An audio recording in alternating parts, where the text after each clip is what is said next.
So I came up from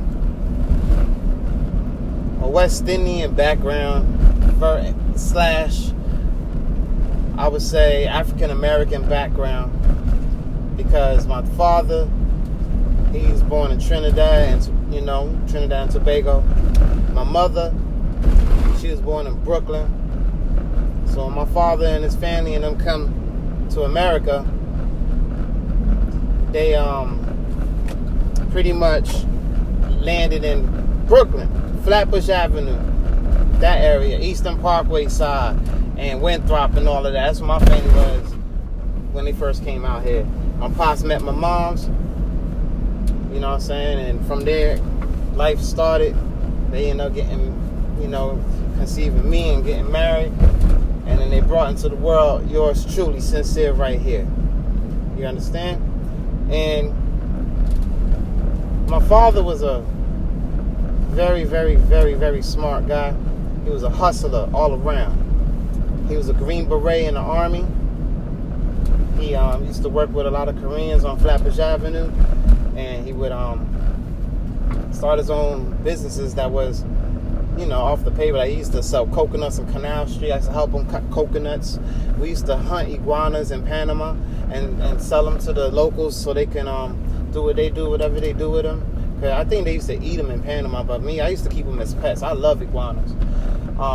But anyways, my father, he used to even be in the streets. He had some battles and he been through it all. Are we close? No. Do we talk? No.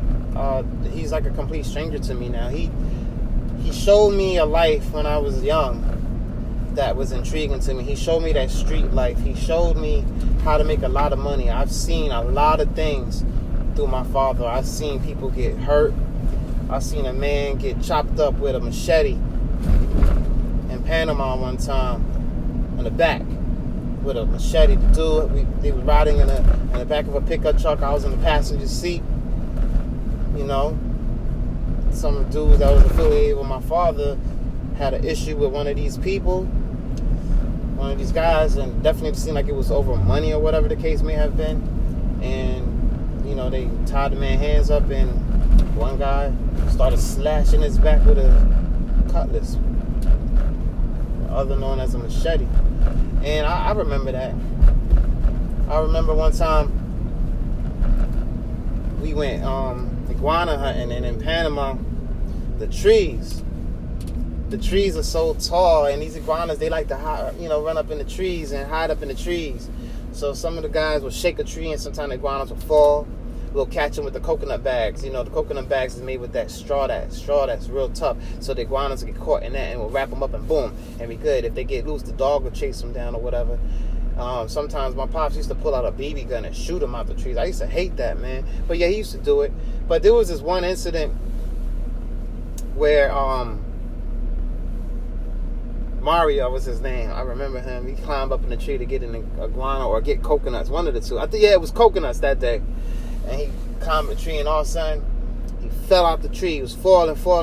And all of a sudden, you hear a big boom. Like a big, bassy bang on the ground. So basically, he fell and hit the ground. But the way he curled up while he was falling, he protected himself, and he taught me how to fall. In case you fall, certain ways you got to fall. And ever since then, I learned how to balance and take falls and different things. So I learned some jewels from a lot of things, but real talk, man. In America, you can be a black man, you can be a white man, you can be a Chinese man, you can be Arabian, you could be from the Middle East, you could be any man. Same age, same education, same work experience. And a lot of times, from what I've noticed coming up, the black man is at the bottom of the totem pole, even though he may be more educated sometimes, because I did say the same level. But let's slim it down to a black man versus a white man. Let's just keep it simple, because I ain't trying to go into the whole thing. A black man versus a white man. Now, with that being said,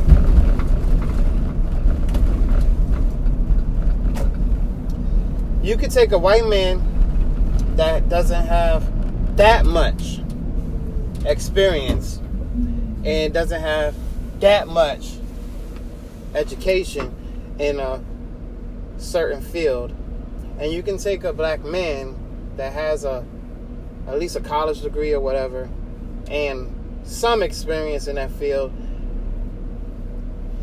which will probably bring better because you don't have to worry about training as much. And a lot of times they lean to the white guy. Why is that? I don't know. Yeah, that sounds simple. You don't believe it, right? Well, let me tell you, man. It happened to me many of times. I worked in major companies. I've been around plenty of scenarios. Man, they blocked off where I need to turn. I've been through plenty of scenarios where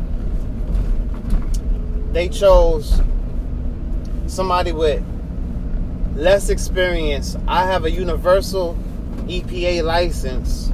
I have experience working with different companies. I have dreads. I may have a little bit of a street look to me, but I also know how to present myself in a professional manner, and I do know how to conduct myself in society as a human being, not no savage. I have to work harder and sell myself harder at interviews than a normal individual that is not a black man.